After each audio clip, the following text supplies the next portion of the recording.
اطاعت جو ہوتی ہے وہ بھلائی میں ہوتی ہے، اللہ کی فرما برداری میں ہوتی ہے۔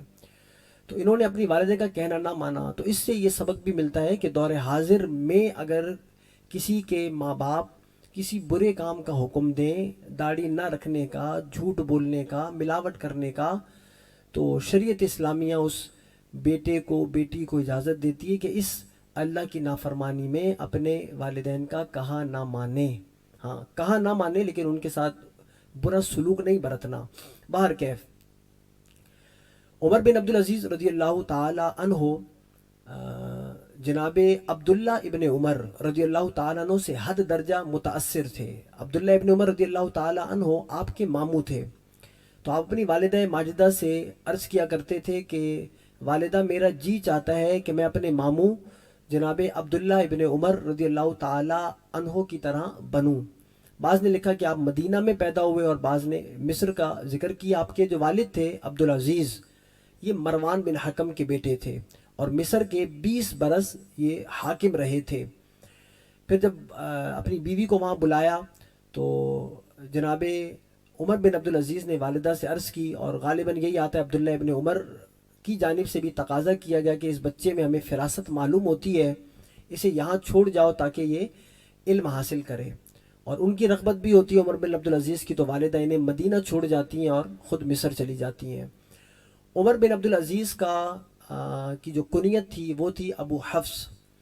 اور آپ کو عمر ثانی بھی کہا جاتا ہے، خلیفہ راشد بھی کہا جاتا ہے، اور ایک آپ کا لقب تھا اشج بنی امیہ، جس کی پیشانی پہ نشان ہو۔ ابن جوزی نے لکھا ہے کہ فاروق اعظم رضی اللہ تعالی عنہ نے خواب دیکھا تھا کہ ان کی اولاد میں اور ان کی پشت میں ایک ایسا لڑکا پیدا ہوگا جو اس روئے زمین کو عدل سے بھر دے گا، انصاف کا بول بالا ہوگا، اور اس کی علامت یہ ہوگی کہ اس کی پیشانی پر زخم ہوگا۔ تو عبداللہ ابن عمر اور ان کے بعد جناب عاصم، جناب سالم، یہ آپ کی کئی اولادیں ہوئیں، لیکن ان کی پیشانی پر یہ علامت نمودار نہ ہوئی۔ تو جناب عمر بن عبدالعزیز کے بارے میں آتا ہے کہ گھوڑے پر سوار ہوئے تو پشت کے پیشانی کے بل گر گئے اور آپ کے پیشانی پر نشان پڑ گئے۔ تو پھر اس دور میں جو فاروق اعظم رضی اللہ تعالیٰ عنہ کے خاندان کے لوگ موجود تھے، انہوں نے پہچان لیا کہ یہی وہی بچہ ہے جو اس روئے زمین کو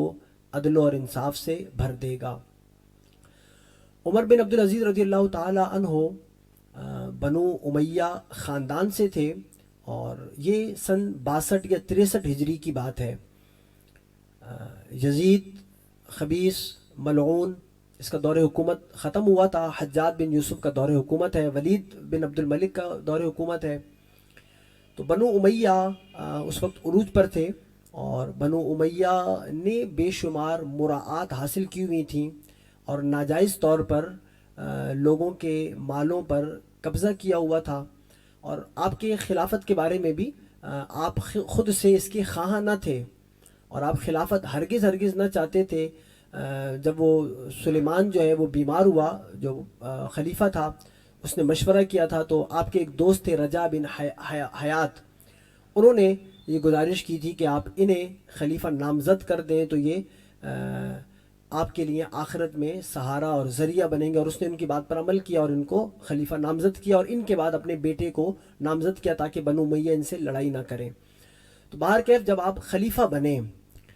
تو آپ نے وہ عدل و انصاف قائم کیا کہ دنیا اسے خلیفہ راشد سے پکارنے لگی۔ جو خلافت راشدہ ہے، جو منہاج نبوت پر ہوتی ہے، نبوت کے طریقے پر ہوتی ہے، جیسے خلفائے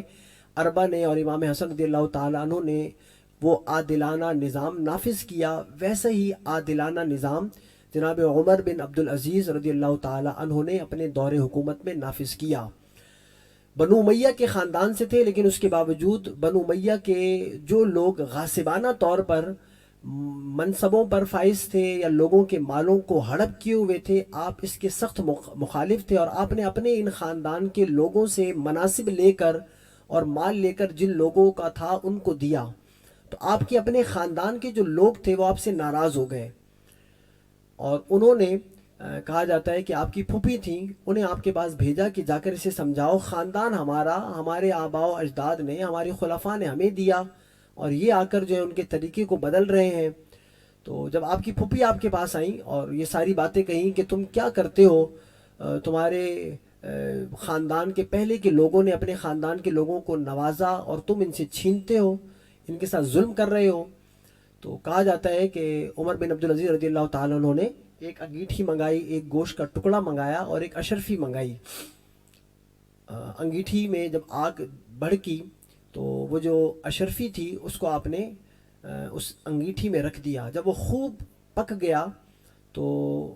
اس کو اٹھایا اور اس کو اس گوشت میں رکھا، تو جب وہ اشرفی جو آگ میں دہک رہی تھی، انگارہ ہو گئی تھی، جب گوشت پر جیسے لگی تو گوشت بھن گیا اور وہ اس کی جو بدبو تھی وہ پورے آپ کے کمرے میں پھیل گئی، تو آپ نے اپنی پھوپھی سے کہا کہ اے پھوپھی، آپ چاہتی ہو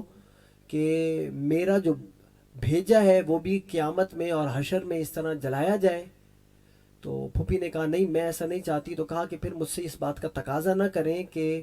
میں اپنے خاندان کے لوگوں کو وہی مناصب دوں جو انہوں نے غاصبانہ طور پر قبضہ میں کیے ہوں۔ یہ عمر بن عبدالعزیز رضی اللہ تعالی عنہ نے اپنے دور خلافت میں کیا، باوجود اس کے کہ بنو امیہ سے تھے۔ امیر المؤمنین سیدنا امیر معاویہ رضی اللہ تعالیٰ عنہ کو سب و شتم بھی کیا جاتا تھا، مولا کائنات مولا علی رضی اللہ تعالیٰ عنہ پر بھی سب و شتم کیا جاتا تھا، تو یہ آپ پہلے واحد خلیفہ تھے جنہوں نے اس کی روک تھام کی اور ایسا کرنے والوں کو سزائیں دیں، اور آپ نے ہی ان جملوں کی جگہ جو سب و شتم پر مشتمل تھے قرآن عظیم کی آیت پڑھنے کا حکم دیا، ان اللہ یأمر بالعدل والاحسان وایتاء ذی القربی، باسرت نگاروں نے لکھا، جو آج تک خطبات جمعہ میں رائج ہیں۔ یہ بھی جناب عمر بن عبدالعزیز رضی اللہ تعالی عنہ نے حکم دیا تھا کہ اس کو چھوڑو اور اس کو اختیار کرو، اور آپ ہی وہ خلیفہ راشد تھے کہ آپ کے دور حکومت میں جب کسی نے یزید کو امیر المؤمنین کہا تھا تو آپ نے اسے 20 درے اور کوڑے لگانے کا حکم دیا تھا کہ اس نے یہ کیسی ناپاک جسارت کی کہ یزید پلید کو امیر المؤمنین کہا۔ یہ آپ ہی کا خاصہ تھا۔ آپ رضی اللہ تعالیٰ عنہ علم کے بہت دل دادا تھے، اور یہ آپ ہی کی جانب قول منسوب ہے کہ آپ نے کہا تھا کہ یا تو عالم بنو یا متعلم بنو یا علم سے محبت کرنے والے بنو، اور اگر یہ نہیں ہو سکتا تو پھر علماء سے بغض نہ رکھو، علماء سے دشمنی نہ رکھو۔ یہ قول بھی آپ ہی کا ملتا ہے۔ آپ کے دور میں انس بن مالک رضی اللہ تعالیٰ عنہ صحابی رسول موجود تھے، اور تابعی جناب سعید بن مسیب رضی اللہ تعالیٰ عنہ۔ انس بن مالک جب آئے تھے تو انہوں نے جب انہیں نماز پڑھتے دیکھا تو انس بن مالک نے کہا تھا کہ میں نے اپنے دور میں حضور سید عالم صلی اللہ علیہ وآلہ وسلم کے بعد عمر بن عبدالعزیز وہ پہلا بندہ دیکھا ہے جس کی نماز حضور سید عالم صلی اللہ علیہ وآلہ وسلم کی نماز کے مشابہ ہے، بالکل حضور کے انداز میں نماز پڑھا کرتے تھے،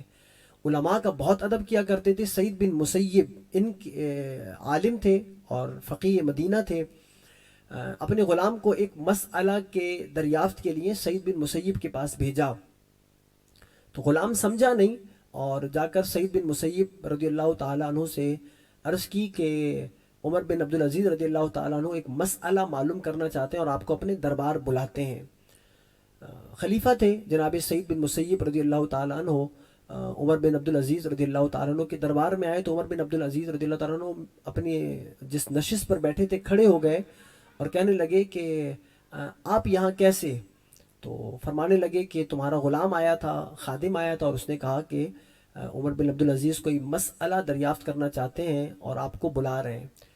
تو جناب عمر بن عبدالعزیز رضی اللہ تعالیٰ عنہ ان خادم پر ناراض ہوئے اور عرض کرنے لگے کہ اے سعید بن مسیب، میری مجال کہ میں آپ کو بلاؤں؟ آپ صاحب علم ہیں، میں نے اس کو بھیجا تھا کہ ان سے مسئلہ دریافت کراؤ، نہ کہ یہ کہ آپ کو میرے دربار میں پیش کیا جائے۔ آپ اپنی جگہ پر واپس جائیں۔ علم کا حق یہ ہے کہ صاحبان علم کے پاس جا کر پوچھا جائے، نہ کہ صاحبان علم کو اپنے پاس بلا کے ان سے مسئلہ دریافت کیا جائے۔ پھر آپ نے واپس بھیج دیا تھا اور پھر اپنے خادم کو دوبارہ بھیجا تھا کہ جاؤ ان سے مسئلہ دریافت کر کے آؤ۔ تو علم کے اس قدر خواہاں تھے، علماء کے وظائف مقرر کیے تھے، اور جہاں جہاں آپ کی حکومت تھی اپنے گورنروں کو پیغام دیا کرتے تھے کہ جو صاحبان علم ہیں انہیں ڈھونڈو اور انہیں کہو کہ اپنے علم سے لوگوں کو سیراب کریں، لوگوں کی رہنمائی کریں۔ بے شمار محکمے آپ رضی اللہ تعالی عنہ نے قائم کیے، اور یقیناً آپ کو جان کر حیرت ہوگی کہ 3 بر اعظموں کے واحد حکمران تھے، اور آپ کے دور حکومت میں اللہ نے مسلمانوں کو اس قدر خوشحالی دی تھی، اس قدر برکت دی تھی رزق میں، مال میں، کہ کوئی زکوٰۃ لینے والا آپ کے دور حکومت میں موجود نہ تھا۔ ڈھونڈنے سے بھی بندہ نہ ملتا تھا جسے زکوٰۃ و خیرات دیے جائیں۔ اور مولانا ساجد صاحب نے پہلے بھی ذکر کیا کہ اپنی بچوں کی خواہشات کو قربان کر دیتے تھے۔ بعض نے لکھا کہ عید کا موقع آیا، کپڑے نہ تھے،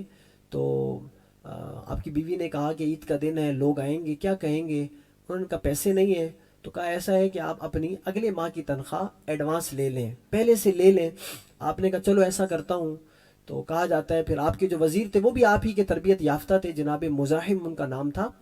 تو ان کے پاس گئے اور جا کر کہا کہ عید قریب ہے اور بچوں کے پاس لباس نہیں ہے، تو چاہتا یہ ہوں کہ آپ میری جو تنخواہ آپ نے اگلے ماہ مجھے دینی ہے وہ مجھے پہلے سے دے دو، تاکہ میرے بچے عید کا لباس خرید سکیں۔ تو آپ کے وزیر نے کہا تھا آپ مجھے ایک پرچی پر لکھ دیں کہ آپ اگلے ماہ تک حیات رہیں گے تو میں آپ کو ابھی سے آپ کی تنخواہ پیشگی دے دیتا ہوں۔ تو یہ سن کر آپ رونے لگ گئے اور واپس آ گئے کہ میں ایک سیکنڈ کی ضمانت نہیں دے سکتا، چہ جائے کہ میں آپ کو اگلے مہینے تک کی ضمانت دوں کہ میں زندہ رہوں گا۔ آپ رضی اللہ تعالیٰ عنہ کے بے شمار خواص، مناقب اور فضائل تھے، ان میں سے ایک یہ بھی تھا کہ جس طرح آپ صاحبان علم کے قدردان تھے، ایسے ہی اہل بیت اطہار کے سے بہت زیادہ محبت اور عقیدت رکھنے والے تھے۔ جناب فاطمہ بنت علی کے لیے آتا ہے، یا حضرت امام حسین رضی اللہ تعالیٰ عنہ کی بیٹی کے لیے بھی آتا ہے کہ آپ کے دربار میں آئیں تو آپ بہت شرمندہ اور پشیمان ہوئے، اور کہا کہ اگر آپ کو کسی طرح کی کوئی حاجت ہو، ضرورت ہو، آپ کا کام صرف پیغام بھجوانا ہے، ہمارے دربار میں آ کے درخواست اور التجا نہیں کرنا۔ بلکہ آپ نے اپنے غلاموں کو حکم دیا ہوا تھا کہ اہل بیت نبوت کے افراد کو ڈھونڈو اور ان کی ضروریات کو پورا کرو۔ مولا علی رضی اللہ تعالیٰ عنہ کا ایک غلام تھا، یزید اس کا نام تھا، جناب عمر بن عبدالعزیز کے دور حکومت میں آپ کے پاس آیا، تو آپ رضی اللہ تعالیٰ عنہ نے دریافت کیا کون ہوں؟ کہنے لگا کہ میں مولا علی کا غلام ہوں۔ تو جناب عمر بن عبدالعزیز رضی اللہ تعالیٰ عنہ نے فرمایا تھا، یہ جملہ یہ بھی ابن جوزی نے لکھا ہے کہ جناب عمر بن عبدالعزیز نے کہا کہ تو اگر مولا علی کا غلام ہے تو میں بھی مولا علی کا غلام ہوں۔ پھر اپنے وزیر سے کہا تھا کہ یہ جو غلام ہوتے ہیں ان کے بارے میں کیا ہماری حکومت کہتی ہے؟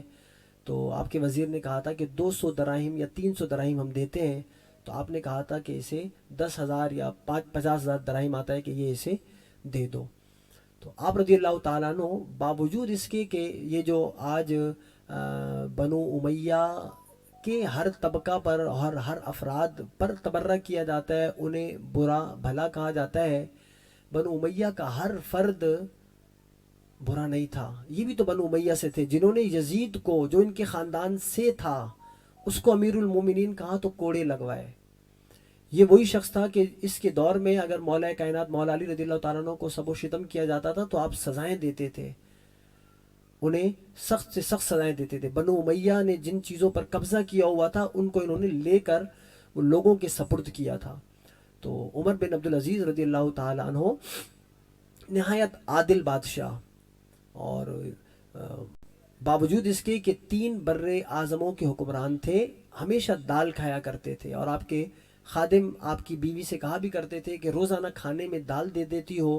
تو آپ کی بیوی فرمایا کرتی تھی کہ تمہارے جو مولا ہیں امیر المؤمنین ہیں انہیں دال کے سوا کوئی اور چیز پسند نہیں۔ رسول اللہ علیہ الصلوۃ والسلام کے شہر سے اس قدر محبت تھی کہ کسی کام سے جب مدینہ جانا پڑا تو بار بار پیچھے مڑ کے دیکھنے لگے مدینہ کو۔ تو غلام نے کہا کہ امیر المومنین معاملہ کیا ہے؟ کام سے جا رہے ہیں اور بار بار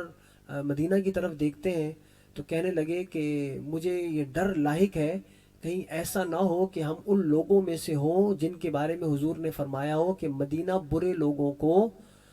اپنے آپ سے نکال دیتا ہے، کہیں ایسا تو نہیں کہ ہمیں مدینہ نکال رہا ہو۔ یعنی بہت زیادہ ڈرا کرتے تھے مدینہ طیبہ سے جانے پر۔ حجاج بن یوسف ظالم تھا، اور جب اس کو امیر حج بنایا گیا تھا تو یہ جناب عمر بن عبدالعزیز جب مدینہ کے گورنر تھے، انہوں نے خلیفہ کو پیغام بھیجا تھا کہ برائے مہربانی میں حجاج بن یوسف کو سخت ناپسند کرتا ہوں، اسے مدینہ آنے مت دیجیے گا۔ اور جب یہ مرا تھا حجاج بن یوسف تو آپ نے جملے بولے تھے کہ اگر امتوں کے خبثاء کو جمع کیا جائے گا تو ہمارے پاس بھی اس امت کا ایک برا شخص اور خبیث شخص موجود ہے، وہ حجاج بن یوسف، ہم اسے پیش کریں گے اپنی جانب سے۔ تو بہرکیف بے شمار کارہائے نمایاں آپ نے اپنے دور حکومت میں سر انجام دیے اور اسلام کا بول بالا کیا۔ تو ماہ رجب میں غالباً 25 رجب المرجب کو آپ کی تاریخ وفات ہے، اور آپ کے بارے میں یہی آتا ہے کہ آپ کو زہر دیا گیا تھا۔ آپ کے کچھ لوگوں نے جن کے ساتھ آپ نے جو ناجائز فائدے اٹھائے ہوئے تھے اور ان سے آپ نے لے لیے تھے، انہی لوگوں نے آپ کو زہر دیا اور اسی کی وجہ سے آپ نے جام شہادت نوش کیا۔ تو دیکھ لیجئے کہ باوجود اس کے کہ آپ خاندان بنو امیہ سے تھے، خلفائے راشدین میں سے نہ تھے، لیکن ایسے اوصاف انہوں نے اپنائے، ایسی سیرت اپنائی، ایسے کام کیے کہ دنیا انہیں خلیفہ راشد کہنے پر مجبور ہو گئی۔ تو ایسا نہیں ہے، اور یہ مجدد بھی تھے اپنے وقت کے، شاید 102 یا 103 میں ان کا انتقال ہوا، اور 2 سے 2.5 برس انہوں نے خلافت کی۔ اس 2.5 برس میں اتنی خوشحالی کہ کوئی زکوٰۃ لینے والا نہ ملا۔ ایسا عادلانہ منصفانہ نظام حکومت رائج کیا۔ رب سبحانہ و تعالی ہمارے ملک پاکستان کو بھی ایسے ہی عادلانہ اور منصفانہ نظام اپنانے کی اور ایسے حکمران ہمیں اللہ سبحانہ و تعالی عطا فرمائے۔ رب سبحانہ و تعالی ہم سب کو سیرت عمر بن عبدالعزیز رضی اللہ تعالی عنہ پر عمل پیرا ہونے کی توفیق عطا فرمائے۔ وآخر دعوانا ان الحمد للہ رب